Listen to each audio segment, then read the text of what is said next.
హీరోకు ఒక్కో సెంటిమెంట్ ఉంటుంది. కానీ కన్నడ హీరో రాఖీ బాయ్కు మాత్రం చాలా సెంటిమెంట్స్ ఉన్నట్లుగా ఉన్నాయి.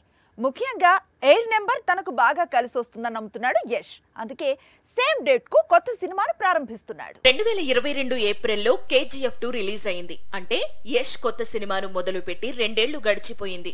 ఈలోపు చాలా చిత్రాలను యష్ పక్కన పెట్టాడు. KGF 2ను మించిన కథలో తాను కనిపించాలనుకోవడమే ఇందుకు కారణం. ఇందులో మలయాళ దర్శకురాలు గీతూ మోహన్ దాస్ టాక్సిక్ కథ చెబితే లైన్ బాగా నచ్చి గత 2 ఏళ్లుగా ఇదే స్క్రిప్ట్ పై వర్క్ చేస్తూ వచ్చాడు యష్.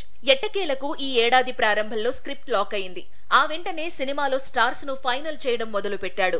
అదే స్పీడ్ లో మోషన్ పోస్టర్ రిలీజ్ చేశారు. ఆగస్టు 8న టాక్సిక్ షూటింగ్ స్టార్ట్ అవుతోంది.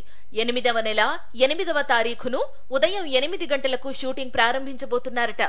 అసలు 8 నంబర్ పై రాఖీ భాయ్ కు ఎందుకింత సెంటిమెంట్ అంటే జనవరిలో తాను 8వ తారీఖున పుట్టడం వల్లే అట. సినిమా షూటింగ్ ప్రారంభించే ముందు కుటుంబం కొత్త సినిమా నిర్మాతతో కలిసి కర్ణాటకలోని పలు పుణ్యక్షేత్రాలను దర్శించాడు యష్.